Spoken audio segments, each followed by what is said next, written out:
ನಮಸ್ಕಾರ ವಿದ್ಯಾರ್ಥಿಗಳೇ. ನಿನ್ನೆ ನಾವು ಏನು ನೋಡಿದ್ವಿ? ಆಮ್ಲ, ಪ್ರತ್ಯಾಮ್ಲ ಮತ್ತು ಲವಣಗಳು ಚಾಪ್ಟರ್ನೊಳಗೆ ಏನು ನೋಡಿದ್ವಿ ಅಂತಂದ್ರೆ ಆಮ್ಲ ಅಥವಾ ಪ್ರತ್ಯಾಮ್ಲದ ದ್ರಾವಣಗಳು ಎಷ್ಟು ಪ್ರಬಲವಾಗಿವೆ ಅಂತ ಹೇಳಿ PH ಪೇಪರ್ ಮೂಲಕ ನಾವು ಟೆಸ್ಟ್ ಮಾಡಿ ತೋರಿಸಿದೆ. ನಿನ್ನೆ ಪ್ರಾಕ್ಟಿಕಲ್ ಕ್ಲಾಸ್ ಒಳಗೆ ನೀವು ನೋಡಿದ್ರಿ. ಇಲ್ಲಿ ನಿನ್ನೆ ನಾವೇನೇನು ಕಲಿತೀಪ? PH ಅಂದ್ರೇನು, ಅಸಿಡಿಕ್ PH ಎಷ್ಟಿರ್ತೈತಿ, ಆಮೇಲೆ ಬೇಸಿಕ್ PH ಆಮ್ಲದ PH ಎಷ್ಟಿರ್ತೈತಿ ಮತ್ತು ಪ್ರತ್ಯಾಮ್ಲದ PH ಎಷ್ಟಿರ್ತೈತಿ ಅಂತ ಹೇಳಿ ಫಸ್ಟ್ ನೋಡಿದ್ವಿ. ಅದಾದಮೇಲೆ ಏನು ನೋಡಿದ್ವಿ? ಕೆಲವೊಂದಿಷ್ಟು ನಾನು ನಿಮ್ಗೆ ಮಾಡಿ ನೋಡ್ರಿ. ಲಿಟ್ಮಸ್ ಪೇಪರ್ ತೊಗೊಂಡು ಮನೆಯಲ್ಲಿ ಸಿಗ್ತಕ್ಕಂಥ ವಸ್ತುಗಳನ್ನು, ನಿಂಬೆಹಣ್ಣು, ಹುಣಸೆ ಹಣ್ಣು ಮತ್ತು ಟೊಮೆಟೊ ರಸ, ಈ ಥರ ಹಲವಾರುಗಳನ್ನು ಇಲ್ಲಿ ಎಕ್ಸಾಂಪಲ್ಸ್ನ ಹೇಳಿದರು. ಅದೇ ರೀತಿ ಇಲ್ಲೇ ಕಲರ್ಸ್ ಕೊಟ್ಟಿದ್ದಾರೆ ನಿಮ್ಮ ಗ್ರೂಪ್ ಒಳಗೆ. ಅದರೊಳಗೆ ಜಸ್ಟ್ ನೀವು ಅದ್ದಿದ್ರೆ ಸಾಕು, ಕಲರ್ ಚೇಂಜ್ ಆಗ್ತೈತಿ. ಕಲರ್ ಚೇಂಜ್ ಆದಾಗ ಇದು ಯಾವ ಕಲರಿಗೆ ಮ್ಯಾಚ್ ಆಗ್ತೈತಿ ಅಂತ ಹೇಳಿ ನೋಡ್ರಿ ಅಂತ ನಾನು ಹೇಳಿದ್ದೆ. ಮತ್ತೇನು ನೋಡಿದ್ವಿ ನಾವು ನಿನ್ನೆ? ಇಲ್ಲಿ ಸಸ್ಯ ಮತ್ತು ಪ್ರಾಣಿಗಳಲ್ಲಿ PH ಹೆಂಗೆ ಇರ್ತೈತಿ ಅಂತ ಹೇಳಿ ಅದ್ರ ಬಗ್ಗೆ PHನ ಮಹತ್ವ ಸಸ್ಯ ಮತ್ತು ಪ್ರಾಣಿಗಳಲ್ಲಿ ನೋಡಿದ್ವಿ. ಮತ್ತು ನಮ್ಮ ಜಠರದೊಳಗೆ, ಮನುಷ್ಯನ ಜಠರದೊಳಗೆ PH ಎಷ್ಟಿರಬೇಕು ಅಂತ ಹೇಳಿ ನಾವು ನೋಡಿದ್ವಿ. ಅದೇ ರೀತಿ ಮಣ್ಣೊಳಗೂ PH ಇಷ್ಟಿದ್ದಾಗ ಮಾತ್ರ ಸಸ್ಯ ಸರ್ವೈವ್ ಆಗ್ತೈತಿ ಅಂತ ಕೂಡ ನಾವು ನಿನ್ನೆ ಕ್ಲಾಸಲ್ಲಿ ನೋಡಿದ್ವಿ. ಆಮೇಲೆ ಹಲ್ಲಿನ ಸವೆತಕ್ಕೆ PH ಕೂಡ ಕಾರಣವಾಗಬಹುದು ಅಂತ ಹೇಳಿ ನಿನ್ನೆ ಕ್ಲಾಸಲ್ಲಿ ನೋಡಿದ್ವಿ. ಅಂದರೆ PH ಬದಲಾವಣೆ ಯಾವ ರೀತಿ ಆಗ್ತೈತಿ ಅಂತ ಹೇಳಿ ನೋಡಿದ್ವಿ. ಇನ್ನು ಇವತ್ತಿನ ಕ್ಲಾಸ್ ಒಳಗೆ ಇಲ್ಲಿ ರಾಸಾಯನಿಕ ಯುದ್ಧ ತಂತ್ರದ ಮೂಲಕ ಸಸ್ಯ ಮತ್ತು ಪ್ರಾಣಿಗಳಲ್ಲಿ ಸಂರಕ್ಷಣೆ ಅಂತ ಹೇಳಿ ಒಂದು ಟಾಪಿಕ್ ಐತಿ. ಇಲ್ಲೇನಪ್ಪ ಅಂತಂದ್ರೆ, ಈಗ ನಮ್ಮ ಸಣ್ಣವರಿದ್ದ ಅಥವಾ ಹಿಂಗೆ ಜೇನು ಹುಣ ಕಡ್ದಾಗ ಏನಾಗ್ತೈತಿ, ಅದು ಮುಳ್ಳು ಚುಚ್ಚದಂಗೆ ಮತ್ತು ಒಂದು ಸ್ವಲ್ಪ ಉರಿ ಫೀಲ್ ಆಗ್ತೈತಿ. ಆಮೇಲೆ ಅದು ಗಾದ್ರಿ ಆಗ್ತೈತಿ ಸ್ವಲ್ಪ ಹೊತ್ತು ಕಡದಾದ್ಮೇಲೆ. ಅದಕ್ಕೆ ಏನು ರೀಸನ್ಪ ಅಂತಂದ್ರೆ ಅದ್ರೊಳಗೂ ಒಂದು ಆಮ್ಲದ ಒಂದು ಸಬ್ಸ್ಟೆನ್ಸ್ ಇರ್ತೈತಿ. ಇಲ್ಲೇನು ಹೇಳಿದಾರ? ನೀವೆಂದಾದರೂ ಜೇನು ನೊಣದಿಂದ ಕುಟುಕಿಸಿಕೊಂಡಿದ್ದೀರಾ? ಜೇನು ನೊಣ ಕುಟುಕಿದಾಗ ಬಿಡುಗಡೆಯಾಗುವ ಒಂದು ಆಮ್ಲವು ನೋವು ಮತ್ತು ಉರಿಗೆ ಕಾರಣವಾಗುತ್ತದೆ. ಜೇನು ನೊಣ ಕಡ್ದಾಗ ಏನಾಗ್ತದೆ ನಮಗೆ? ಫಸ್ಟ್ ಅದು ಮುಳ್ಳು ಚುಚ್ತೈತಲ್ಲ, ಚುಚ್ಚಿದಾಗ ಅದು ಉರಿ ಬರಕ್ಕೆ, ಆಮೇಲೆ ಚುಚ್ಚಿದಾಗ ಏನಾಗ್ತೈತಿ? ಉರಿ ಬರಕ್ಕೆ ಸ್ಟಾರ್ಟ್ ಆಗ್ತೈತಿ. ಮತ್ತದು ಸುತ್ತಲೂ ಅದೇನು ಕಡ್ದಿರ್ತೈತಲ್ಲ ಅಲ್ಲೇ ಸುತ್ತಲೂ ನೋವಿರ್ತೈತಿ. ಅದಕ್ಕೆ ಏನು ರೀಸನ್ಪ ಅಂದ್ರೆ ಅದ್ರೊಳಗೆ ಒಂದು ಆ್ಯಸಿಡ್ ಇರ್ತೈತಿ ಅಂತ ಹೇಳಿ ಇಲ್ಲೇ ಗೊತ್ತಾಯ್ತು. ಆಮೇಲೆ ಕುಟುಕಿದಾಗ ಭಾಗಕ್ಕೆ ಅಡುಗೆ ಸೋಡಾದಂಥ ಸೌಮ್ಯ ಪ್ರತ್ಯಾಮ್ಲ ಲೇಪಿಸುವುದು ನೋವು ಮತ್ತು ಉರಿಯಿಂದ ಉಪಶಮನ ನೀಡುತ್ತದೆ. ಈಗೇನಪ್ಪ ಅಂತಂದ್ರೆ ಒಂದು ಡಿಸೀಸ್ ಅಥವಾ ಏನೋ ಒಂದು ಐತಿ ಅಂತಂದ್ರೆ, ಏನೋ ಒಂದು ನೋವಾಗೈತೆ ಅಂದ್ರೆ ಅದಕ್ಕೆ ಅಲ್ಟರ್ನೇಟಿವ್ ನಮ್ಮ ಹತ್ರ ಒಂದು ಸೋರ್ಸ್ ಇರ್ತೈತೆ. ಹಾಗೆ ಈಗ ಜೇನು ನೊಣ ಕಡ್ದಾಗ ಏನಾಗ್ತದಪ್ಪ ಅಂದ್ರೆ ಅಡುಗೆ ಸೋಡಾದಂಥ ಸೌಮ್ಯ ಪ್ರತ್ಯಾಮ್ಲ ಆ್ಯಸಿಡ್, ಇಲ್ಲೇ ಆ್ಯಸಿಡ್ ಇರ್ತೈತಿ. ಜೇನು ನೊಣ ಕಡ್ದಾಗ ಏನಾಗಿರ್ತೈತಿ? ಆ್ಯಸಿಡ್ ಬಿಟ್ಟಿರ್ತೈತಿ. ಅಂದ್ರೆ ಅದ್ರೊಳಗೆ ಆ್ಯಸಿಡ್ ಇರೋ ಕಾರಣ ನಮಗದು ಪೇನ್ ಆಗಿ ಉರಿ ಬರಕ್ಕೆ ಸ್ಟಾರ್ಟ್ ಆಗ್ತದೆ. ಇದನ್ನ ಕಡಿಮೆ ಮಾಡೋಕ್ಕೆ ನಾವು ಪ್ರತ್ಯಾಮ್ಲವನ್ನ ಬಳಸಬೇಕು. ಅದು ಯಾವುದಪ್ಪ ಅಂತಂದ್ರೆ ಅಡುಗೆ ಸೋಡಾದಂಥ ಪ್ರತ್ಯಾಮ್ಲ ಲೇಪಿಸುವುದು ನೋವು ಮತ್ತು ಉರಿಯಿಂದ ಉಪಶಮನ ನೀಡುತ್ತದೆ ಅಂತ ಹೇಳಿ. ಇನ್ನೊಂದು ನೆಟಲ್ ಪ್ಲಾಂಟ್ ಅಂತ ಹೇಳಿ ಬರ್ತೈತಿ, ತುರಿಕೆ ಗಿಡ.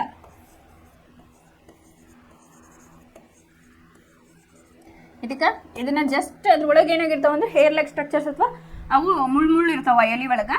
ಅದು ಏನಾಗ ಸ್ವಲ್ಪ ನೀವು ಟಚ್ ಮಾಡಿದ್ರೆ ಏನಾಗ್ತೈತಿ? ಮೈ ಕಡಿಯಕ್ಕೆ ಸ್ಟಾರ್ಟ್ ಆಗ್ತೈತಿ. ಇಲ್ಲಿ ನೋಡ್ರಿ ಏನು ಹೇಳ್ಯಾರ? ತುರಿಕೆ ಗಿಡದ ಅಥವಾ ನೆಟಲ್ ಪ್ಲಾಂಟ್ ಎಲೆಗಳು ಚುಚ್ಚುವ ಕೂದಲುಗಳು ಮೆಥನೋಯಿಕ್ ಆಮ್ಲವನ್ನು ಹೊಂದಿದೆ ಅಂತ ಹೇಳಿ.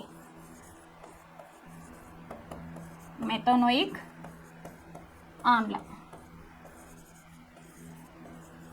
ಅದು ಯಾಕೆ ಕಡಿತೈತಪ್ಪ ಅಂತಂದ್ರೆ ಅದ್ರೊಳಗೆ ಇಲ್ಲೇ ಮೆಥನೋಯಿಕ್ ಆಸಿಡ್ ಅಥವಾ ಮೆಥನೋಯಿಕ್ ಆಮ್ಲ ಇರೋದ್ರಿಂದ ಏನಾಗ್ತೈತಿ? ಅದನ್ನ ಮುಟ್ಟಿದ ತಕ್ಷಣ ನಮ್ಗೆ ಕಡಿಯಕ್ಕೆ ಸ್ಟಾರ್ಟ್ ಆಗ್ತೈತಿ. ಇಲ್ಲಿ ತುರಿಕೆ ಗಿಡದ ಎಲೆಗಳು ಚುಚ್ಚುವ ಕೂದಲುಗಳು ಮೆಥನೋಯಿಕ್ ಆಮ್ಲವನ್ನು ಚುಚ್ಚಿ ಉರಿತದ ನೋವಿಗೆ ಕಾರಣವಾಗುತ್ತದೆ ಅಂತ ಹೇಳಿ ಇಲ್ಲೇ ನಿಮ್ಗೆ ಪ್ಲಾಂಟ್ ಕೊಟ್ಟಿದ್ದಾರೆ. ಇಲ್ಲೇ ನಿಸರ್ಗವು ತಟಸ್ಥೀಕರಣದ ಆಯ್ಕೆ ನೀಡುತ್ತದೆ. ಈಗ ನಿಮ್ಗೆ ನೋವಾಗಿತ್ತು ಅಂದ್ರೆ ಅದಕ್ಕೊಂದು ಸೊಲ್ಯೂಷನ್ ಇರಬೇಕಲ್ಲ ನಮಗೆ. ಅದಕ್ಕೆ ಇಲ್ಲೇನು ಹೇಳಾರ? ತುರಿಕೆ ಗಿಡ ಮೂಲಿಕೆಯಂತಹ ಕಾಡು ಸಸ್ಯವಾಗಿದೆ. ಇದರ ಎಲೆಗಳು ಚುಚ್ಚುವ ಕೂದಲುಗಳನ್ನು ಹೊಂದಿದ್ದು ಆಕಸ್ಮಿಕವಾಗಿ ಮುಟ್ಟಿದಾಗ ನೋವುಳ್ಳ ಕಡಿತಕ್ಕೆ ಕಾರಣವಾಗುತ್ತೆ. ಇದು ಒಂದು ಕಾಡಿನಲ್ಲಿ ಬೆಳೆತಕ್ಕಂಥ ಸಸ್ಯ. ಇದು ಕಾಡು ಸಸ್ಯವಾಗಿದೆ. ಇದರಲ್ಲಿ ಏನಾಗಿರ್ತಾವು? ಸಣ್ಣ ಸಣ್ಣ ಕೂದಲಿನಂತಹ ಸ್ಟ್ರಕ್ಚರ್ಸ್ ಇರ್ತಾವ. ಅವು ಏನ್ ಮಾಡ್ತಾವು? ನಾವು ಅಕಸ್ಮಾತ್ ಆಗಿ ನಮಗೆ ಗೊತ್ತಿರೋದಿಲ್ಲ. ಈಗ ಇದು ಗಿಡ, ಇದು ತುರಿಕೆ ಗಿಡ ಅಂತ ಹೇಳಿ. ಅದನ್ನ ಅಕಸ್ಮಾತ್ ನಾವು ಮುಟ್ಟಿದಾಗ ಏನಾಗ್ತದಪ್ಪ ಅಂತಂದ್ರೆ ಅವಾಗ ನಮ್ಗೆ ಉರಿ ಜೊತೆಗೆ ಕಡಿಯಾಕ ಸ್ಟಾರ್ಟ್ ಆಗ್ತತಿ, ನಮ್ಗೆ ಅಲರ್ಜಿ ಟೈಪ್ ಆಗ್ತತಿ. ಇದಕ್ಕೆ ಕಾರಣ ಮೆಥನೋಯಿಕ್ ಆಸಿಡ್ ಅಥವಾ ಮೆಥನೋಯಿಕ್ ಆಮ್ಲ. ಇದಕ್ಕೆ ಸಾಂಪ್ರದಾಯಿಕ ಪರಿಹಾರವೆಂದರೆ ಪುಲ್ಲಂ ಪುರಚಿ ಉಜ್ಜುವುದು ಅಂತ ಹೇಳಿ ಹೇಳಿದ. ಇದು ಒಂದು ಅದಕ್ಕೆ ಪುಲ್ಲಂ ಪುರಚಿ. ಇಲ್ಲಿ ಜೇನು ನೊಣದೊಳಗೆ ಇಲ್ಲೇ ಒಂದು ಆಸಿಡ್ ಆಮ್ಲ ಇತ್ತಲ್ಲ, ಅದನ್ನ ಕಡಿಮೆ ಮಾಡಕ್ಕೆ ನಾವೇನು ಮಾಡಿದ್ವಿ? ಪ್ರತ್ಯಾಮ್ಲ ಅಡುಗೆ ಸೋಡಾವನ್ನ ಇಲ್ಲಿ ಯೂಸ್ ಮಾಡ್ತೇವೆ ಅಂತ ಹೇಳಿ ಗೊತ್ತಾಯ್ತು. ಅದೇ ರೀತಿಯಾಗಿ ಇಲ್ಲೇ ತುರಿಕೆ ಗಿಡ ಏನೈತಲ್ಲ ಅದನ್ನ ಮುಟ್ಟಿದಾಗ ನಮ್ಗೆ ಕೈ ಕಡಿತೈತಲ್ಲ, ಅದನ್ನ ಸಾಲ್ವ್ ಮಾಡ್ಕೋಬೇಕಲ್ಲ. ಈಗ ನಾವು ಅದನ್ನ ಆರಾಮ್ ಮಾಡ್ಕೋಬೇಕಲ್ಲ, ಅದಕ್ಕೆ ಏನು ಮಾಡ್ತಾರಪ್ಪ? ಡಾಗ್ ಪ್ಲಾಂಟ್ ಅಂತ ಹೇಳಿ ಪುಲ್ಲಂ ಪುರುಚಿ ಅಂತ ಹೇಳಿ ಪ್ಲಾಂಟ್ ಇರ್ತೈತಿ. ಅದನ್ನ ಏನು ಮಾಡ್ಬೇಕು? ಸಸ್ಯದ ಎಲೆಗಳಿಂದ ಆ ಭಾಗವನ್ನು ಉಜ್ಜುವುದು. ಎಲ್ಲಿ ನಮಗೆ ಕಡಿತಿರ್ತೈತಲ್ಲ ಅದನ್ನ ಎಲೆ ತಗೊಂಡು ಉಜ್ಜುವುದು. ಇದು ಸಾಮಾನ್ಯವಾಗಿ ತುರಿಕೆ ಗಿಡದ ಬದಿಯಲ್ಲೇ ಬೆಳೆಯುವ ಒಂದು ಕಾಡು ಸಸ್ಯ. ಈ ಪುಲ್ಲಂಪುರಿಚಿ ಮತ್ತು ಇನ್ನೊಂದು ಯಾವುದು ತುರಿಕೆ ಗಿಡ ಐತಲ್ಲ, ಎರಡು ಅಲ್ಲೇ ಬೆಳಿತಾವೆ ಕಾಡೊಳಗನ. ಅದ್ರೊಳಗೆ ಗುಣಲಕ್ಷಣ ನೋಡ್ರಿ, ಈ ತುರಿಕೆ ಗಿಡ ಏನು ಮಾಡ್ತೈತಿ ನಮಗೆ ನೋವನ್ನು ಉಂಟು ಮಾಡ್ತೈತೆ, ಅದು ಮುಟ್ಟಾಗ ಕಡಿತೈತಿ. ಆಮೇಲೆ ಉರಿಯೋ ಸ್ವಭಾವ ಬಿಕಾಸ್ ಆಫ್ ಮೆಥನೋಯಿಕ್ ಆಮ್ಲ. ಅದ ನೀವು ಅಲ್ಲೇ ಕಾಡೊಳಗೆ ಬೆಳಿತಕ್ಕಂಥ ಅದರ ಬದಿಯಲ್ಲೇ ಬೆಳಿತಕ್ಕಂಥ ಪುಲ್ಲಂಪುರಿಚಿ ಗಿಡ ಏನೈತಲ್ಲ, ಆ ಎಲೆಯನ್ನು ತಗೊಂಡು ನೀವು ನೋವಾದ ಜಾಗಕ್ಕೆ ಉಜ್ಜಿದ್ರೆ ಆ ಉರಿ ಕಡಿಮೆ ಆಗ್ತೈತಿ ಅಂತ ಹೇಳಿ. ಮುಂದಿನ ಬಾರಿ ಚಾರಣದ ಸಂದರ್ಭದಲ್ಲಿ ನೀವೇನಾದರೂ ಆಕಸ್ಮಿಕವಾಗಿ ತುರಿಕೆ ಗಿಡವನ್ನು ಮುಟ್ಟಿದರೆ ಏನೇನು ಹುಡುಕಬೇಕಂತ ಹೇಳಿ ನಮ್ಗೆ ಗೊತ್ತಾಯ್ತು. ಸಪೋಸ್ ಏನಾರ ನಾವು ಅದನ್ನೇ ತುರಿಕೆ ಗಿಡ ಗೊತ್ತಿಲ್ದಂಗೆ ಮುಟ್ಟಿದ್ರೆ ನಮ್ಗೆ ಅಲ್ಟರ್ನೇಟಿವ್ ಏನು ಮಾಡ್ಬೇಕು, ಅವಾಗ ಈ ಪುಲ್ಲಂಪುರಿಚಿ ಎಲೆಯನ್ನು ಹಚ್ಕೋಬೇಕು ಅಂತ ಹೇಳಿ ಹೇಳಿದ್ದಾರೆ. ಇಲ್ಲೇ ನೈಸರ್ಗಿಕವಾಗಿ ದೊರಕುವ ಕೆಲವು ಆಮ್ಲಗಳು ಅಂತ ಹೇಳಿ ಕೊಟ್ಟಾರೆ. ಅಂದ್ರೆ ನಮ್ಮ ಸುತ್ತಮುತ್ತಲು ಸಿಗುವಂತಹ ಆಸಿಡ್ಗಳು, ಅಂದ್ರೆ ಫುಡ್ ಸೋರ್ಸ್ ಆಗಿರ್ಬೋದು, ಅದ್ರೊಳಗೆ ಏನು ಇಲ್ಲೇ ಆಸಿಡ್ ಇರ್ತತಿ ಅಂತ ಹೇಳಿ ಹೇಳಿದ್ದಾರೆ.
ಇಲ್ಲೇ ಕೆಲವೊಂದಿಷ್ಟು ನಿಮ್ಮ ಬುಕ್ ಒಳಗೆ ಏನ್ ಕೊಟ್ಟಾರಪ್ಪ, ನೈಸರ್ಗಿಕ ಆಕರ. ನೈಸರ್ಗಿಕ ಅಂತಂದ್ರೆ ಏನಿಲ್ಲ, ನೈಸರ್ಗಿಕವಾಗಿ ನಮ್ಮ ಪ್ರಕೃತಿಯಲ್ಲಿ ಸಿಗಂತವು. ಒಂದೇದ್ ಯಾವುದು, ವಿನೇಗರ್. ವಿನೇಗರ್ ಒಳಗೆ ಯಾವ್ದು ಇರ್ತೈತಪ್ಪ ಅಂದ್ರೆ ಅಸಿಟಿಕ್ ಆಸಿಡ್ ಅಥವಾ ಅಸಿಟಿಕ್ ಆಮ್ಲ ಇರ್ತೈತಿ.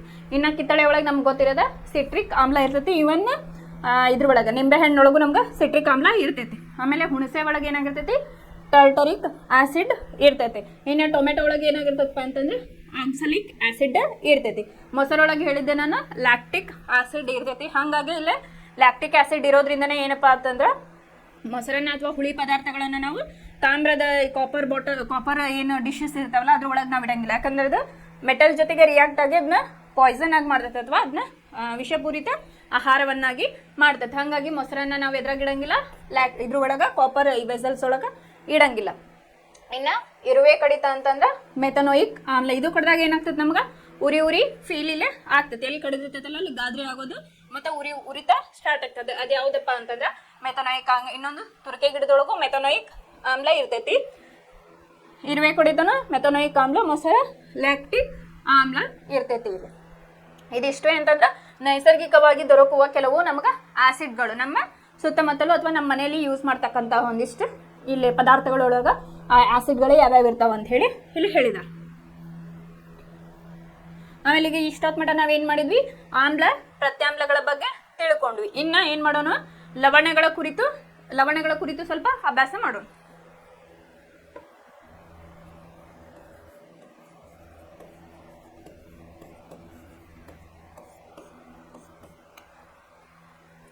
ಲವಣಗಳು ವಿವಿಧ ಕ್ರಿಯೆಗಳಲ್ಲಿ ಲವಣಗಳು ಉಂಟಾಗುವುದನ್ನು ಹಿಂದಿನ ವಿಭಾಗಗಳಲ್ಲಿ ನಾವು ನೋಡಿದ್ದೇವೆ. ಹಿಂದಿನ ಕ್ಲಾಸ್ ಒಳಗೂ ನಾನು ಹೇಳಿದ್ದೆ, ಫಸ್ಟ್ ಕ್ಲಾಸ್ ಒಳಗೂ ಯಾವ ರೀತಿಯಾಗಿ ಅಲ್ಲಿ ಲವಣಗಳು ಫಾರ್ಮೇಷನ್ ಆಗ್ತಾವ ಅಂತ ಹೇಳಿ ನಾವು ಹಿಂದಿನ ಕ್ಲಾಸ್ ಒಳಗೆ ಕಲ್ತಿದ್ವಿ. ಈಗ ನಾವು ಅವುಗಳ ತಯಾರಿಕೆ ಲಕ್ಷಣಗಳು ಮತ್ತು ಅದ್ರ ಬಗ್ಗೆ ಅದರ ಉಪಯೋಗಗಳನ್ನ ಈ ಕ್ಲಾಸಸ್ ಒಳಗೆ ನಾವು ಕಲಿಯೋಣ.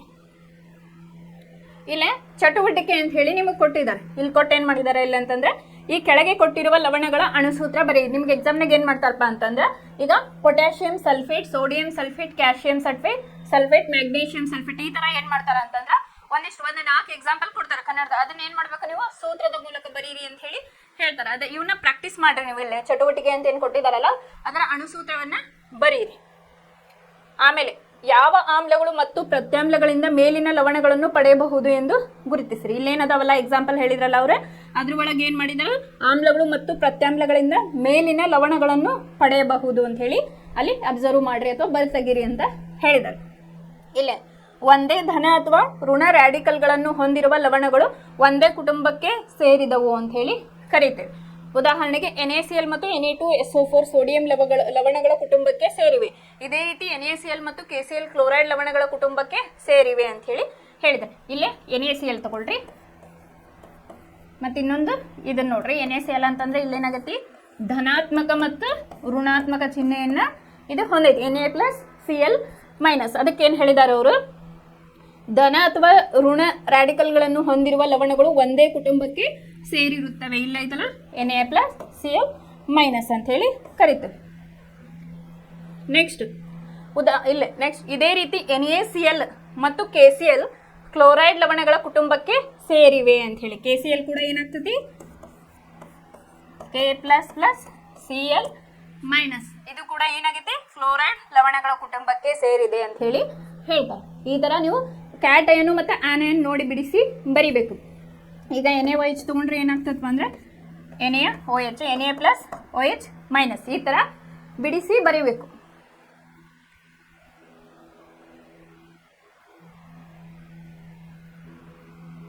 ಇಲ್ಲ ಇನ್ನೊಂದು ಹೇಳಿದ್ದಾರೆ ಅವರು ಏನಪ್ಪಾ ಅಂತಂದ್ರೆ ಕೆಳಗಿನ ಲವಣಗಳ ಮಾದರಿ ಸಂಗ್ರಹಿಸಿ ಅಂತ ಹೇಳಿ. ಹಿಂಗ sodium chloride, potassium nitrate, aluminium chloride, ಸತುವಿನ ಸಲ್ಫೇಟ್, ತಾಮ್ರದ sulphate, sodium acetate, sodium carbonate ಮತ್ತು ಸೋಡಿಯಂ ಹೈಡ್ರೋಜನ್ ಕಾರ್ಬೋನೇಟ್ ಇವುಗಳನ್ನ ಏನ್ ಮಾಡ್ಬೇಕು ನೀರಿನಲ್ಲಿ ವಿಲೀನತೆಯನ್ನ ನಾವು ಪರೀಕ್ಷಿಸಬೇಕು ಅಂತೇಳಿ ಹೇಳಿದ್ದಾರೆ. ಆಮೇಲೆ ಏನ್ ಮಾಡ್ಬೇಕು ಲಿಟ್ಮಸ್ ಪೇಪರ್ ನಿನ್ನೆ ತೋರಿಸಿದ್ನಲ್ಲ ಅದನ್ನ ಆ ದ್ರಾವಣದೊಳಗೆ ಅದ್ದಿ ನೋಡಿದ್ರೆ ಅದ್ರದ್ದು ನಿಮಗೆ ಆಸಿಡ್ ಐತಿ, ಬೇಸ್ ಐತಿ ಅಥವಾ ನ್ಯೂಟ್ರಲ್ ಐತಿ ಅಂತ ಹೇಳಿ ತಟಸ್ಥ ಐತು ಅಂತ ಹೇಳಿ ಅಲ್ಲಿ ನೀವು ಚೆಕ್ ಮಾಡ್ರಿ ಅಂತ ಹೇಳಿ ಹೇಳಿದ್ದಾರೆ.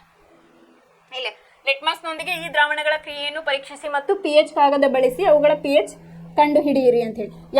ಯಾವ ಲವಣಗಳು ಆಮ್ಲೀಯ, ಪ್ರತ್ಯಾಮ್ಲೀಯ ಅಥವಾ ತಟಸ್ಥ ಇದಾವ ಅಂತ ಹೇಳಿ ಬರೆಯಿರಿ ಅಂತ ಹೇಳಿ ಹೇಳಿದೆ.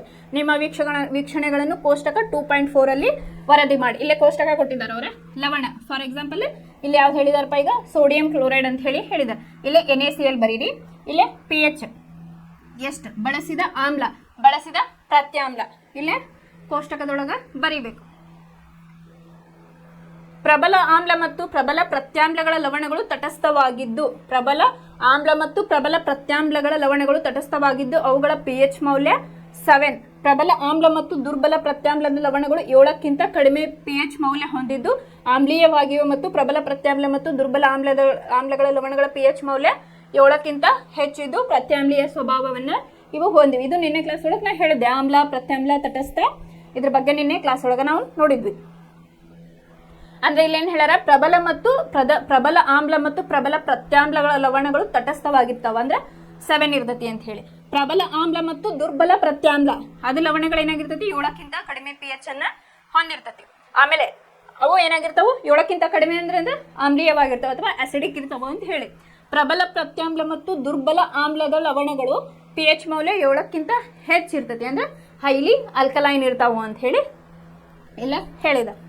ಇನ್ನು ಸಾಮಾನ್ಯ ಉಪ್ಪಿನಿಂದ ರಾಸಾಯನಿಕಗಳು ಅಂತ ಹೇಳಿ ಹೇಳಿದ. ಇಲ್ಲೇನು ಕೊಟ್ಟಿದ್ದಾರೆ, ಗಾಂಧೀಜಿಯ ಒಂದು ಫೋಟೋವನ್ನು ಕೊಟ್ಟಿದ್ದಾರೆ. ಉಪ್ಪಿನ ಸತ್ಯಾಗ್ರಹ ಅಂತೇಳಿ ಚಳುವಳಿಯನ್ನ ನಮ್ಮ ಗಾಂಧೀಜಿಯವರು ಮಾಡಿದ್ರು. ಹಾಗಾಗಿ ಇಲ್ಲೇ ಒಂದು ಪಿಕ್ಚರ್ ಕೊಟ್ಟಿದ್ದಾರೆ ಅಷ್ಟೇ ನಿಮಗೆ. ಹೈಡ್ರೋಕ್ಲೋರಿಕ್ ಆಮ್ಲ ಮತ್ತು ಸೋಡಿಯಂ ಹೈಡ್ರಾಕ್ಸೈಡ್ ದ್ರಾವಣಗಳ ಸಂಯೋಗದಿಂದ ಉತ್ಪತ್ತಿಯಾಗುವ ಲವಣವನ್ನು ಸೋಡಿಯಂ ಕ್ಲೋರೈಡ್ ಎಂದು ಕರೆಯುತ್ತಾರೆ ಅಂತೇಳಿ ಹೇಳಿದ್ದಾರೆ.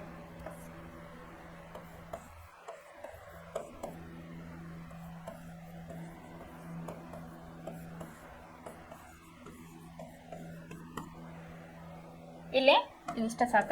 ನಮಗೆ ಏನು ಬೇಕಪ್ಪ ಅಂತಂದ್ರೆ HCl ಅಂದ್ರೆ ಹೈಡ್ರೋಕ್ಲೋರಿಕ್ ಆಮ್ಲ ಪ್ಲಸ್ ಸೋಡಿಯಂ ಹೈಡ್ರಾಕ್ಸೈಡ್ನ ದ್ರಾವಣಗಳ ಸಂಯೋಗದಿಂದ ಇಲ್ಲೇನಾಯ್ತು ಒಂದು ಲವಣ ಉಂಟಾಯ್ತು. ಯಾವುದು NaCl.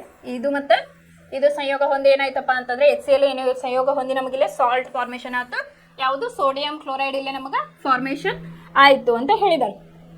ನೀವು ಆಹಾರದಲ್ಲಿ ಬಳಸುತ್ತಿರುವುದು ಇದೇ ಲವಣವನ್ನು, ಇದೊಂದು ತಟಸ್ಥ ಲವಣ ಎಂಬುದನ್ನು ನೀವು ಮೇಲಿನ ಚಟುವಟಿಕೆಯಲ್ಲಿ ಗಮನಿಸಿ. ಇದ್ಯಾವುದು ನಾವು ಮನೆಯಲ್ಲಿ ಏನು ಯೂಸ್ ಮಾಡ್ತೇವಲ್ಲ ಆಹಾರದೊಳಗೆ, ಇದು NaCl, ಇದು ತಟಸ್ಥ ಗುಣವನ್ನ ಇದು ಹೊಂದಿರ್ತೈತಿ ಅಂತ ಹೇಳಿ ಹೇಳಿದ್ದಾರೆ.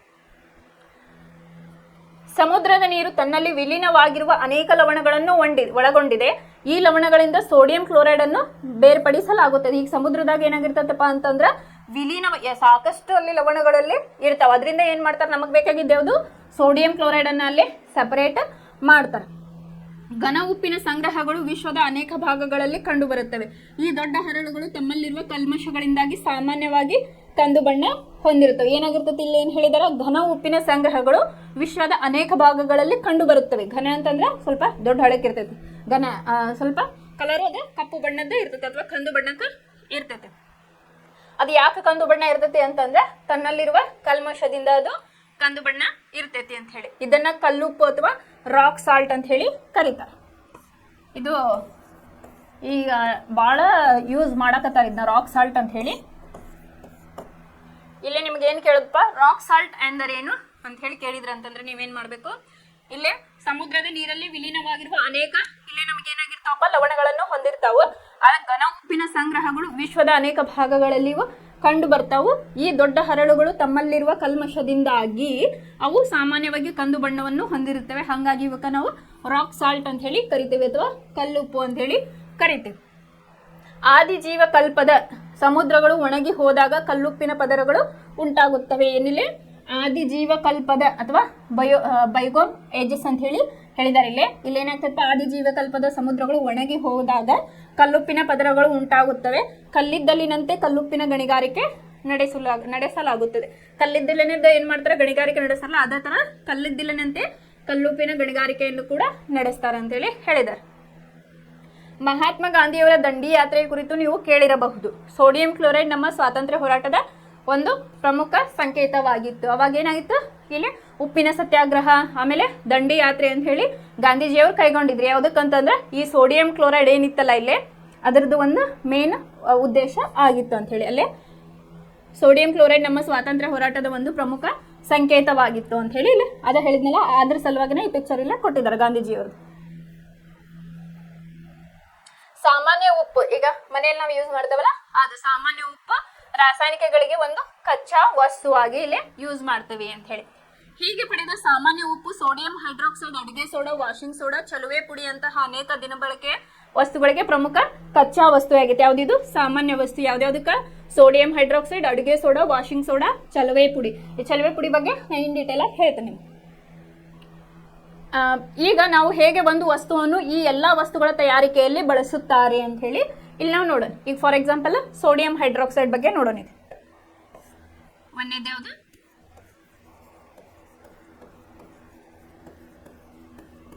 ಸೋಡಿಯಂ ಹೈಡ್ರಾಕ್ಸೈಡ್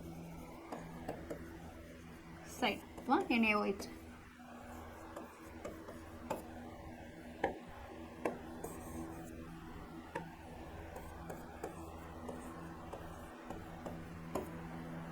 ಇಲ್ಲಿ ಸೋಡಿಯಂ ಹೈಡ್ರಾಕ್ಸೈಡ್ ಜಲೀಯ ದ್ರಾವಣದ, ಅದಕ್ಕೆ ಬ್ರೈನ್ ದ್ರಾವಣ ಅಂತೇನು ಕರೀತಾರೆ. ಅದಕ್ಕೆ ಸೋಡಿಯಂ ಕ್ಲೋರೈಡ್ ಅದೇ ಒಂದು ನೀರೊಳಗೆ ಹಾಕಿರ್ತೇವಲ್ಲ ಡಿಸ್ಟಿಲ್ ವಾಟರ್ ಒಳಗೆ, ಅದಕ್ಕೆ ಜಲೀಯ ದ್ರಾವಣ ಅಂತ ಹೇಳಿ ಕರೀತಾರೆ. ಅದಕ್ಕೆ ಇನ್ನೊಂದು ಏನಂತಾರೆ, ಬ್ರೈನ್ ದ್ರಾವಣ ಎಂದು ಕರೆಯುತ್ತಾರೆ. ಇಲ್ಲಿ ಸೋಡಿಯಂ ಕ್ಲೋರೈಡ್ ನ ಜಲೀಯ ದ್ರಾವಣದ ಮೂಲಕ ವಿದ್ಯುತ್ ಪ್ರವಾಹವನ್ನು ಹಾಯಿಸಿದಾಗ ಅದು ವಿಭಜನೆ ಹೊಂದಿ ಸೋಡಿಯಂ ಹೈಡ್ರಾಕ್ಸೈಡ್ ಉಂಟಾಗುತ್ತದೆ. ಕ್ಲೋರಿನ್ ಉತ್ಪನ್ನದಿಂದ ಕ್ಲೋರ್ ಮತ್ತು ಸೋಡಿಯಂ ಹೈಡ್ರಾಕ್ಸೈಡ್ ಕ್ಷಾರ ಉತ್ಪನ್ನದಿಂದ ಆಲ್ಕಲಿ ಎಂಬ ಪದಗಳನ್ನು ತೆಗೆದುಕೊಂಡು ಇದಕ್ಕೆ ಕ್ಲೋರ್ ಆಲ್ಕಲಿ ಪ್ರಕ್ರಿಯೆ ಎಂಬ ಹೆಸರು ನೀಡಲಾಗಿದೆ. ಇಲ್ಲಿ ಸರಿಯಾಗಿ ನೋಡ್ರಿ, ಸೋಡಿಯಂ ಕ್ಲೋರೈಡ್ ಇದು ಒಂದು ಜಲೀಯ ದ್ರಾವಣ, ಇದಕ್ಕೆ ಏನಂತಾರ ಬ್ರೈನ್ ದ್ರಾವಣ ಅಂತ ಹೇಳಿ ಕರೀತಾರೆ. ಇದರ ಮೂಲಕ ಏನ್ ಮಾಡ್ತಾರೆ, ವಿದ್ಯುತ್ ಪ್ರವಾಹವನ್ನ ಹಾಯಿಸಿದಾಗ ಏನಾಗ್ತದೆ, ಅದು ಡಿವೈಡ್ ಆಗ್ತದೆ, ಅಂದ್ರೆ ವಿಭಜನೆಯನ್ನ ಹೊಂದಿ ಸೋಡಿಯಂ ಹೈಡ್ರಾಕ್ಸೈಡ್ ಉಂಟಾಗುತ್ತದೆ. ಕ್ಲೋರಿನ್ ಉತ್ಪನ್ನದಿಂದ ಕ್ಲೋರಿನ್ ಏನ್ ಬಂದಿರ್ತದಲ್ಲ ಅದ್ರೊಳಗೆ ಏನ್ ಮಾಡಿದ್ರು ವರ್ಡ್ ಕ್ಲೋರ್ ಅಂತ ಹೇಳಿ ತಗೊಂಡ್ರು. ಸೋಡಿಯಂ ಹೈಡ್ರಾಕ್ಸೈಡ್ ಕ್ಷಾರ ಉತ್ಪನ್ನದಿಂದ ಆಲ್ಕಲಿ ಎಂಬ ಪದಗಳನ್ನು ತೆಗೆದುಕೊಂಡು ಇದಕ್ಕೆ ಕ್ಲೋರ್ ಆಲ್ಕಲಿ ಪ್ರಕ್ರಿಯೆ ಅಂತ ಹೇಳಿ ಕರೆದ್ರು. ಇದನ್ನ ರಿಯಾಕ್ಷನ್ ಬರೆಯೋಣ, ಸೋಡಿಯಂ ಕ್ಲೋರೈಡ್ ಪ್ಲಸ್ ವಾಟರ್. ಜಲೀಯ ದ್ರಾವಣ ಅಂದ್ರೇನು, ಅದಕ್ಕೆ ಡಿಸ್ಟಿಲ್ ವಾಟರ್ನ ಹಾಕಿದ್ರೆ ಅದು ಲಿಕ್ವಿಡ್ ಫಾರ್ಮ್ ಒಳಗಿತ್ತು ಅಂದ್ರೆ ಅದಕ್ಕೆ ಜಲೀಯ ದ್ರಾವಣ ಅಂತ ಹೇಳಿ ಕರೀತಾರೆ. ಈಗ ಏನಾಯ್ತು, 2Na OH ಇದು ಅಕ್ವಿಯಸ್ ಫಾರ್ಮ್ ಒಳಗಿರ್ತೈತಿ ಪ್ಲಸ್ Cl2 ಇದು Cl2 ಅಂದ್ರೆ ಗ್ಯಾಸ್ ಪ್ಲಸ್ H2 ಗ್ಯಾಸ್.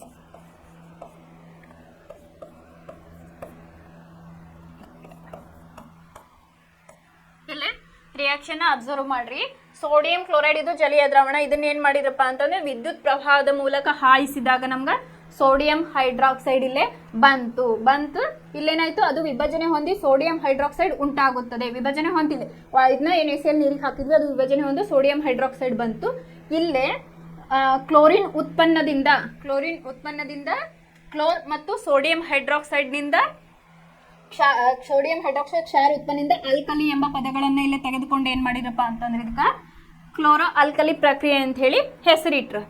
ಇಲ್ಲಿ ನೆಕ್ಸ್ಟ್ ಇಲ್ಲೇ ನಿಮಗೆ ಒಂದು ಇದು ಕೊಟ್ಟಾರ ಪ್ರಾಕ್ಟಿಕಲ್, ಅಂದ್ರೆ ಇದು ಯಾವ ರೀತಿ ಆಗ್ತೈತಿ ಕ್ಲೋರ್ ಆಲ್ಕಲಿ ಪ್ರಕ್ರಿಯೆ ಪ್ರಮುಖ ಉತ್ಪನ್ನಗಳು ಯಾವ್ಯಾವ ಅಂತ ಹೇಳಿ ಒಂದು ಪ್ರಾಕ್ಟಿಕಲ್ ಮೂಲಕ ಇಲ್ಲಿ ತೋರಿಸಿದ. ಈ ಕ್ಲೋರಿನ್ ಅನಿಲ ಆನೋಡ್ನಲ್ಲಿಯೂ ಮತ್ತು ಹೈಡ್ರೋಜನ್ ಅನಿಲ ಕ್ಯಾಥೋಡ್ನಲ್ಲಿಯೂ ಬಿಡುಗಡೆ ಆಗುತ್ತದೆ ಅಂತ ಹೇಳಿ ಹೇಳಿದ್ದಾರೆ. ಇಲ್ಲಿ ನೋಡ್ರಿ, ಆನೋಡ್ ಅಂತಂದ್ರೆ ಪ್ಲಸ್ ಮಾರ್ಕ್ಲೆ ತೋರಿಸ್ತಾರ. ಆನೋಡ್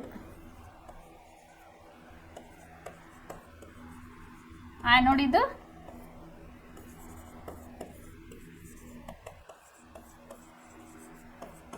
ಇಲ್ಲಿ ನೋಡ್ರಿ, ಆನೋಡ್ ಅನ್ನ ಧನಾತ್ಮಕ ಚಿಹ್ನೆಯಿಂದ ಸೂಚಿಸ್ತಾರೆ, ಕ್ಯಾಥೋಡ್ ಅನ್ನ ಋಣಾತ್ಮಕ ಚಿಹ್ನೆಯಿಂದ ಇಲ್ಲಿ ಸೂಚಿಸ್ತಾರೆ. ಇಲ್ಲಿ ಕ್ಲೋರಿನ್ ಅನಿಲ ಆನೋಡ್ ನಲ್ಲಿ ಇಲ್ಲಿ ನೋಡ್ರಿ, ಕ್ಲೋರಿನ್ ಅನಿಲ ಏನಾಗ್ತೈತಿ ಆನೋಡ್ ನಲ್ಲಿ ಬಿಡುಗಡೆ ಆಗ್ತೈತಿ. ಕ್ಯಾಥೋಡ್ ಒಳಗೆ ಏನಾಗ್ತೈತಿ ಹೈಡ್ರೋಜನ್ ಅನಿಲ ಇಲ್ಲಿ ಬಿಡುಗಡೆ ಆಗುತ್ತದೆ. ಸೋಡಿಯಂ ಹೈಡ್ರಾಕ್ಸೈಡ್ ದ್ರಾವಣ ಕ್ಯಾಥೋಡ್ ಸಮೀಪದಲ್ಲಿ ಉಂಟಾಗುತ್ತದೆ. ಸೋಡಿಯಂ ಹೈಡ್ರಾಕ್ಸೈಡ್ ದ್ರಾವಣ ಇಲ್ಲೇ ಸೋಡಿಯಂ ಹೈಡ್ರಾಕ್ಸೈಡ್ ದ್ರಾವಣ ಕ್ಯಾಥೋಡ್ ಸಮೀಪದಲ್ಲಿ ಉಂಟಾಗುತ್ತದೆ. ಇಲ್ಲಿ ಹೇಳಿದ್ದಾರೆ ಕ್ಯಾಥೋಡ್ ಎಲ್ಲಿ ಇರ್ತದಲ್ಲ ಅಲ್ಲೇ ಸೋಡಿಯಂ ಹೈಡ್ರಾಕ್ಸೈಡ್ ದ್ರಾವಣ ಉಂಟಾಗ್ತತಿ. ಆಮೇಲೆ ಈ ಪ್ರಕ್ರಿಯೆಯಲ್ಲಿ ಉತ್ಪತ್ತಿಯಾಗುವ ಎಲ್ಲಾ 3 ಉತ್ಪನ್ನಗಳು ಉಪಯುಕ್ತವಾಗಿವೆ ಅಂತ ಹೇಳಿ ಇದ್ರೊಳಗೆ ಏನ್ ನಮಗ ಪ್ರಾಡಕ್ಟ್ ಬರ್ತಾವಲ್ಲ ಅವು ಏನಾಗಿದ್ದವಪ್ಪ ನಮಗ ಉಪಯುಕ್ತವಾಗಿವೆ ಅಂತ ಹೇಳಿ ಹೇಳಿದ್ದಾರೆ. ಇಲ್ಲಿ ಏನ್ ಮಾಡಿದಾರೆ ನೋಡ್ರಿ, ಕ್ಲೋರೋ ಆಲ್ಕಲಿ ಪ್ರಕ್ರಿಯೆಯಿಂದ ಪ್ರಮುಖ ಉತ್ಪನ್ನಗಳು ಅಂತ ಹೇಳಿ ಕೊಟ್ಟಿದ್ದಾರೆ. ಇಲ್ಲಿ ಏನ್ ಮಾಡಿದಾರೆ, ಹಿಂಗೊಂದು ಬಾಕ್ಸ್ ಹಾಕಿರ. ಇಲ್ಲಿ ಏನ್ ಮಾಡಿದಾರೆ, ಕ್ಲೋರಿನ್ ಗ್ಯಾಸ್ ಆನೋಡ್ ಒಳಗೆ ಹೊಂಟೈತಿ, ಇಲ್ಲೇ ಹೈಡ್ರೋಜನ್ ಗ್ಯಾಸ್ ಹೊಂಟೈತಿ. ಇದು ಆನೋಡ್ ಮತ್ತೆ ಇದು ಕ್ಯಾಥೋಡ್.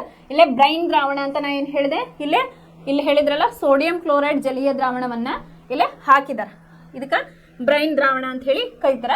ನೀರಿನ ಶುದ್ಧೀಕರಣ, ಈಜುಕೊಳಗಳು, PVC ಸೋಂಕುನಾಶಕಗಳು, PFC ಕೀಟನಾಶಕಗಳೊಳಗ ಇದು ಉಪಯುಕ್ತ. ಈಗ ಇದಕ್ಕೆ ಹೋಗಿರ್ತಿರ್ಲಿಲ್ಲ ಈಜುಕೊಳಗಳು, ಸ್ವಿಮ್ಮಿಂಗ್ ಪೂಲ್ ನೀರ್ ಯಾಕೆ ಆ ಥರ ಇರ್ತೈತಿ, ಅಲ್ಲಿ ಇಲ್ಲೇ ಕ್ಲೋರಿನ್ ಅಂದ್ರೆ ನೀರಿನ ಶುದ್ಧೀಕರಣ, ಈಜುಕೊಳಗಳು, PVC ಸೋಂಕುನಾಶಕಗಳು, CFC ಕೀಟನಾಶಕಗಳೊಳಗ ಇದು ಇರ್ತೈತಿ ಅಂತ ಹೇಳಿ ಹೇಳಿದ್ದಾರೆ. ಇನ್ನು H2 ಹೈಡ್ರೋಜನ್ ಇದೆಯಲ್ಲ, ಹೈಡ್ರೋಜನ್ ಗ್ಯಾಸ್ ಇಲ್ಲಿ ಇಂಧನಗಳು, ಕೃತಕ ಬೆಣ್ಣೆ, ರಸಗೊಬ್ಬರಗಳಿಗೆ ಅಮೋನಿಯಾ ಆಗಿ ಇಲ್ಲಿ ಬರ್ತೈತಿ ಅಂತ ಹೇಳಿ. ಆಮೇಲೆ NaOH ಒಳಗೊಂಡಿರುವ ಇದು ಒಂದು ಬ್ರೈನ್ ದ್ರಾವಣ. ಇಲ್ಲೇ ರಿಯಾಕ್ಷನ್ ಹೇಳಿದ್ವಲ್ಲ ನಾವು, NaCl ನ ವಾಟರ್ಗೆ ಹಾಕಿದಾಗ ಏನಾಗ್ತತಿ ನಮ್ಗೆ ಸೋಡಿಯಂ ಹೈಡ್ರಾಕ್ಸೈಡ್ ಇಲ್ಲೇ ಬಂತು. ಇಲ್ಲಿ ಲೋಹಗಳ ಜಿಡ್ಡು ನಿವಾರಣೆ, ಸಾಬೂನು ಮತ್ತು ಮಾರ್ಜಕಗಳು, ಕಾಗದ ತಯಾರಿಕೆ, ಕೃತಕ ನೂಲುಗಳು ಇದ್ರ ಒಳಗೆ ಬಂದಂತ ಪ್ರಾಡಕ್ಟ್ ನಮಗೆ ಏನಾದ್ವಿ ಇಲ್ಲಿ ಉಪಯುಕ್ತವಾದ್ವು. ಇಲ್ಲೇ ಕ್ಲೋರಿನ್ ಗ್ಯಾಸ್ ಬಂತು, ಇಲ್ಲೇನಾಯ್ತು ನೀರಿನ ಶುದ್ಧೀಕರಣ, ಈಜುಕೊಳ, PVC ಅಲ್ಲೇ ETC ಅಲ್ಲೇ ಇದು ಯೂಸ್ಫುಲ್ ಆಯ್ತು. ಇನ್ನು H2 ಹೈಡ್ರೋಜನ್ ಗ್ಯಾಸ್ ಇಲ್ಲೇ ಬಂತು, ಎಲ್ಲೇ ಕ್ಯಾಥೋಡ್ ಒಳಗಿಲ್ಲೇ ರಿಲೀಸ್ ಆಯ್ತು. ಇದನ್ನ ಏನ್ ಮಾಡಿದ್ರಪ್ಪ, ಇಂಧನಗಳು, ಕೃತಕ ಬೆಣ್ಣೆ, ರಸಗೊಬ್ಬರಗಳ ಅಮೋನಿಯಾದಲ್ಲಿ ಯೂಸ್ ಆಯ್ತು. ಇನ್ನು NaOH ಒಳಗೊಂಡಿರೋ ಬ್ರೈನ್ ಇಲ್ಲೇ ಲೋಹಗಳ ಜಿಡ್ಡು, ಈಗ ಒಂದು ಸ್ವಲ್ಪ ಜಿಡ್ಡು ಆಗಿರ್ತೈತಲ್ಲ ಲೋಹಗಳ ಮೆಟಲ್ಸ್, ಅದರ ನಿವಾರಣೆಗೆ, ಸಾಬೂನು ಮತ್ತು ಮಾರ್ಜಕಗಳ ಒಳಗ ಯೂಸ್ ಮಾಡ್ತಾರ. ಆಮೇಲೆ ಕಾಗದ ತಯಾರಿಕೆ, ಕೃತಕ ನೂಲುಗಳು, ಇದು ನಡುವಿನ ಡ್ಯಾಶ್ ಇದೆಲ್ಲ ಇದಕ್ಕೆ ಪೊರೆ ಅಂತ ಹೇಳಿ ಕರೀತಾರೆ. ಇನ್ನು ನೆಕ್ಸ್ಟ್ ಚಲುವೆ ಪುಡಿ ಅಂತ ಹೇಳಿ, ಇದು ಒಂದು ಇಂಪಾರ್ಟೆಂಟ್ ಕ್ವಶನ್ ಅಂತಾನೆ ಹೇಳ್ಬೋದು. ಚಲುವೆ ಪುಡಿ ಅಂದ್ರೇನು, ಅದರ ಉಪಯೋಗಗಳು ಏನು ಅಂತ ಹೇಳಿ ನಿಮ್ಗೆ ಕ್ವಶನ್ ಕೇಳ್ತಾರೆ.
ನಿಮ್ಮ ಕ್ವಶನ್ ಏನು ಬರ್ತದಪ್ಪ ಅಂತಂದ್ರೆ ಚಲುವೆ ಪುಡಿ ಎಂದರೇನು, ಇದನ್ನು ಹೇಗೆ ತಯಾರಿಸುತ್ತಾರೆ ಮತ್ತು ಅದರ ಉಪಯೋಗಗಳೇನು ಅಂತ ಹೇಳಿ ಕೇಳ್ತಾರೆ.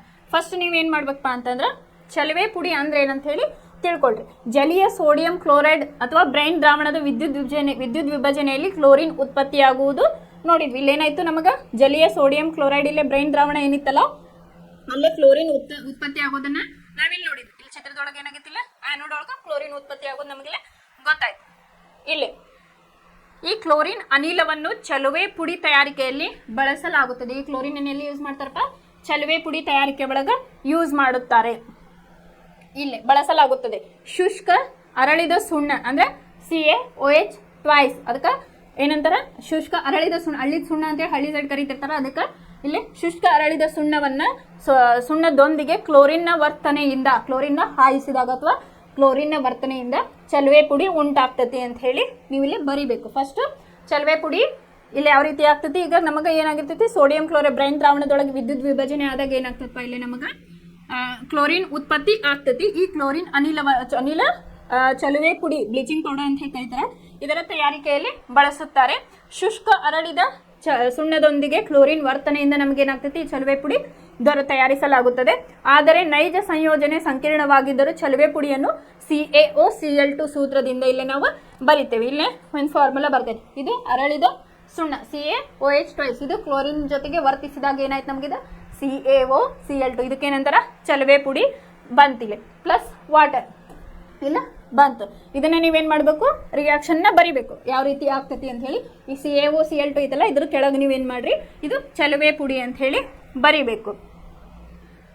ಆಮೇಲೆ ಚಲುವೆ ಪುಡಿಯನ್ನು ಎಲ್ಲೆಲ್ಲಿ ಬಳಸ್ತಾರ, ಅದರ ಉಪಯೋಗ ಏನು ಅಂತ ಹೇಳಿ ನೋಡೋಣ. ಈ ಕಾಂಕ್ರೀಟ್ ಮೇಲ್ಮೈಯಿಂದ ಹೊಳೆಯನ್ನ ತೆಗ್ಯಾಕ, ಅದೇನು ಹೊಳಸಿರ್ತೈತಲ್ಲ ಕಾಂಕ್ರೀಟ್ ಹಾಕಿರ್ತಾರಲ್ಲ ರೋಡ್ ಒಳಗೆ, ಅದರ ಮೇಲ್ಮೈಯಿಂದ ಹೊಳೆಯನ್ನ ತೆಗ್ಯಾಕ ಯೂಸ್ ಮಾಡ್ತಾರೆ. ಇನ್ನೊಂದೇನು ಮಾಡ್ತಾರಪ್ಪ ಅಂದ್ರೆ ನೀರಿನ ಶುದ್ಧೀಕರಣಕ್ಕೂ ಕೂಡ ಇದನ್ನ ಯೂಸ್ ಮಾಡ್ತಾರೆ. ಇನ್ನೊಂದು ಕ್ಲೋರೋಫಾರ್ಮ್ನ ತಯಾರಿಕೆಯಲ್ಲಿ ಕೂಡ ಇದನ್ನ ಯೂಸ್ ಮಾಡ್ತಾರೆ. ಇವು 3 ಬರೆದ್ರೆ ಸಾಕು. ಇನ್ನೊಂದು ಇಲ್ಲಿ ಬುಕ್ ಒಳಗೆ ಏನು ಕೊಟ್ಟಿದ್ದಾರೆ, ಬಟ್ಟೆ ಕಾರ್ಖಾನೆಯಲ್ಲಿ ಹತ್ತಿ ಮತ್ತು ನಾರನ್ನು ಚಲುವೆ ಮಾಡಲು, ಕಾಗದ ಕಾರ್ಖಾನೆಯಲ್ಲಿ ಮರದ ತಿರುಳನ್ನು ಚಲುವೆ ಮಾಡಲು ಮತ್ತು ಲಾಂಡ್ರಿಯಲ್ಲಿ ತೊಳೆದ ಬಟ್ಟೆಯನ್ನು ಚಲುವೆ ಮಾಡಲು ಇಲ್ಲೇ ಉಪಯೋಗಿಸ್ತಾರೆ ಅಂತ ಹೇಳಿ ಬರಿಬಹುದು. ಇವು 3 ಬರೀರಿ, ಮತ್ತು ಇಲ್ಲಿ ನಿಮ್ಮ ಬುಕ್ ಒಳಗೆ ಕೊಟ್ಟಿದ್ದನ್ನು ನೀವು ಬರಿಬಹುದು. ಆಮೇಲೆ ಅನೇಕ ರಾಸಾಯನಿಕ ಕಾರ್ಖಾನೆಗಳಲ್ಲಿ ಉತ್ಕರ್ಷಣಕಾರಿಯಾಗಿ ಯೂಸ್ ಮಾಡ್ತಾರೆ. ಅದು ಇಲ್ಲಿ ಕ್ಲೋರೋಫಾರ್ಮ್ ಕೂಡ ಎಲ್ಲಾಗ್ತೈತಿ ಕಾರ್ಖಾನೆ ಒಳಗೆ, ಇದನ್ನು ಬರಿಬಹುದು. ಅಥವಾ ಇದನ್ನ ಅನೇಕ ರಾಸಾಯನಿಕ ಕಾರ್ಖಾನೆಗಳಲ್ಲಿ ಕೂಡ ಇದನ್ನ ಬಳಸ್ತಾರ ಅಂತ ಹೇಳಿ ಬರೀರಿ. ಆಮೇಲೆ ಕುಡಿಯುವ ನೀರನ್ನು ಕ್ರಿಮಿ ಮುಕ್ತಗೊಳಿಸಲು ಸೋಂಕುನಾಶಕವಾಗಿ, ಇಲ್ಲಿ ಏನಾಗ್ತೈತಿ, ಕುಡಿಯೋ ನೀರನ್ನ ಅದ್ರ ಒಳಗಿರುತ್ತಂತ ಬ್ಯಾಕ್ಟೀರಿಯಾನ ಕೊಲ್ಲಾಕ ಮತ್ತು ಸೋಂಕು ನಾಶಕವಾಗಿ ಕೂಡ ಇಲ್ಲೇ ಚಲುವೆ ಪೌಡರನ್ನು ಯೂಸ್ ಮಾಡ್ತಾರ ಅಂತ ಹೇಳಿ.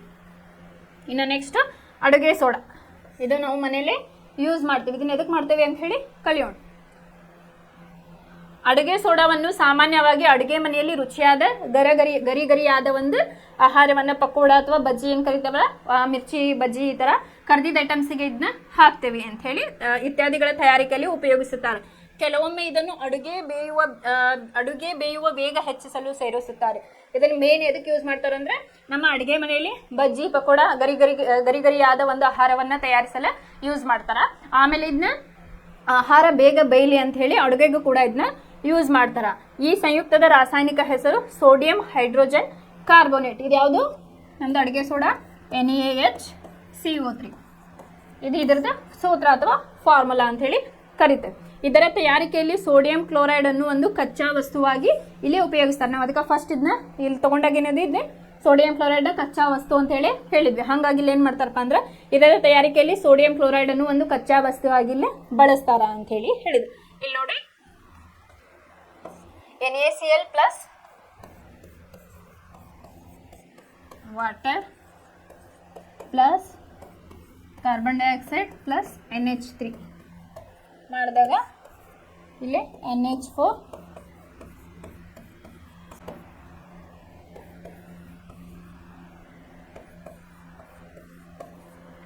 ಇಲ್ಲಿ ನೋಡ್ರಿ NaCl sodium chloride plus water CO2 ಮತ್ತು ಅಮೋನಿಯಾ NH3. ಆಮೇಲೆ ಏನಾಯ್ತು ನಮಗೆ ಇಲ್ಲಿ ಬಂತು ಅಮೋನಿಯಾ ಕ್ಲೋರೈಡ್, ಇಲ್ಲಿ ಏನು ಬಂತು ಅಮೋನಿಯಂ ಕ್ಲೋರೈಡ್ NH4Cl ಬಂತು ಪ್ಲಸ್ ಸೋಡಿಯಂ ಹೈಡ್ರೋಜನ್ ಕಾರ್ಬೋನೇಟ್ ನಮಗೇನು ಬಂತು NaHCO3 ಬಂತು. ಇಲ್ಲಿ NaCl ಅನ್ನು ಏನು ಮಾಡಿದವರು ಒಂದು ಕಚ್ಚಾ ವಸ್ತುವನ್ನಾಗಿಲ್ಲ ಬಳಸಿದ್ರು. ನಮ್ಮ ಪ್ರಾಡಕ್ಟ್ ಏನು ಬಂತು NH4Cl ಅಮೋನಿಯಂ ಕ್ಲೋರೈಡ್ ಪ್ಲಸ್ ಇದು NaHCO3 ಅಡುಗೆ ಸೋಡಾ ಇಲ್ಲೇ ನಮಗೆ ಬಂತು. ನೆಕ್ಸ್ಟ್ ಚಟುವಟಿಕೆ 2.1 ಇಲ್ಲಿ ನೀವು ಸೋಡಿಯಂ ಹೈಡ್ರೋಜನ್ ಕಾರ್ಬೋನೇಟ್ನ pH ಅನ್ನು ಪರೀಕ್ಷಿಸಿದ್ದೀರಾ ಅಂತ ಹೇಳಿ ಕ್ವಶನ್ ಮಾಡಿದೆ. ಅದರ pH ಕೂಡ ನೀವು ಮನೆಯಲ್ಲೇ ಟೆಸ್ಟ್ ಮಾಡಬಹುದು. ಆಮ್ಲವನ್ನು ತಟಸ್ಥೀಕರಿಸಲು ಇದನ್ನು ಏಕೆ ಬಳಸುತ್ತಾರೆ ಎಂದು ನೀವು ಯೋಚಿಸಿ. ಇಲ್ಲ ಆಮ್ಲವನ್ನು ತಟಸ್ಥೀಕರಣಗೊಳಿಸಲು ಇದನ್ನು ಯೂಸ್ ಮಾಡ್ತಾರೆ ಯಾಕೆ ಅಂತ ಹೇಳಿ ಹೇಳಿದ್ದಾರೆ. ಇದೊಂದು ಸೌಮ್ಯ ಕೊರತೆ ಉಂಟು ಮಾಡುವ ಪ್ರತ್ಯಾಮ್ಲ